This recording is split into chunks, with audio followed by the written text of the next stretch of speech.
जय माता की दोस्तों। अगर माँ लक्ष्मी किसी पर प्रसन्न हो जाए तो रंग को राजा बनते देर नहीं लगती, और अगर रूठ जाए तो वह बड़े बड़े अमीरों को भी कंगाल बना देती है। शास्त्रों में कुछ ऐसी बातें बताई गई हैं जो हम अक्सर अनजाने में कर बैठते हैं, जो कि लंबी जिससे माँ लक्ष्मी हमसे कोसों दूर रहती हैं। आज हम आपको ऐसी 6 गलतियों के बारे में बताने जा रहे हैं जो अक्सर लोग अज्ञातवश कर बैठते हैं। दोस्तों, अगर आपने मेरे चैनल को अभी तक सब्सक्राइब नहीं किया है तो चैनल को सब्सक्राइब कर लीजिए ताकि मेरे आने वाले नोटिफिकेशन आप तक पहुंच जाएं।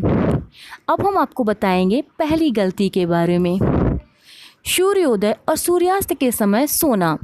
दोस्तों, हमारे वेद और पुराणों में सूर्योदय से पहले नींद से जागने को सर्वश्रेष्ठ माना गया है। कुछ आलस के मारे सूर्योदय के बाद भी काफ़ी देर तक सोते रहते हैं, जो कि कतई अच्छा नहीं माना जाता।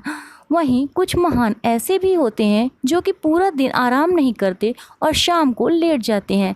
ऐसा करने वालों से माँ लक्ष्मी कभी खुश नहीं होती हैं। और गोधूल बेला का समय पूजा पाठ का समय माना जाता है।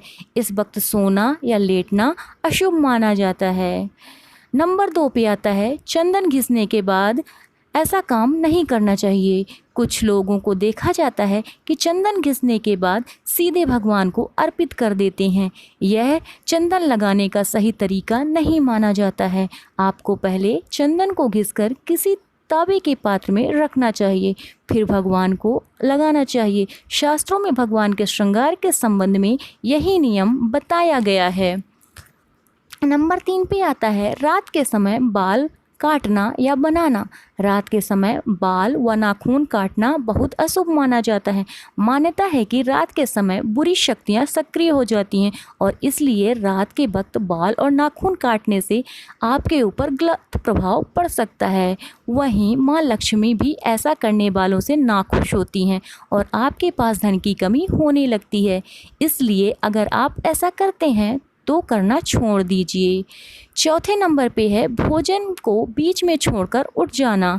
भोजन करते समय कोई बात याद आ जाने पर भोजन बीच में ही छोड़कर उठ जाते हैं कुछ लोग, तो समझ लीजिए यह एक बहुत ही बुरी आदत है। भोजन हमेशा पूरी तरह ख़त्म करने के बाद ही उठना चाहिए, नहीं तो माँ लक्ष्मी अप्रसन्न हो जाएंगी। ऐसे लोगों के घर में कभी बरकत नहीं होती है और माँ अन्नपूर्णा भी नाराज़ हो जाती हैं। इसलिए अन्न का अपमान ना करें। नंबर 5 में है हाथ में नमक लेना या देना। माँ लक्ष्मी को कतई पसंद नहीं है हाथ में नमक लेना या देना। हमेशा जब भी आपसे कोई नमक मांगे तो उसे किसी पात्र में रखकर ही नमक देना चाहिए। हाथ में किसी को भूल कर भी नमक ना दें और शाम को भी नमक लेने और देने से बचना चाहिए। नंबर 6 पे आता है जूते हाथों से लिखने पढ़ने की सामग्री को छूना। ज़्यादातर घरों में बच्चे ऐसा करते हैं कि भोजन करने के बाद हाथ नहीं धोते और मुंह का कुल्ला भी नहीं करते और यूँ ही पढ़ाई करने बैठ जाते हैं। यह आदत बिल्कुल भी अच्छी नहीं होती। जिन घरों में ऐसा होता है माँ लक्ष्मी उस घर से दूर चली जाती। अगर आप चाहते हैं कि आपके साथ ऐसा ना हो तो खुद भी इस नियम को मानना चाहिए।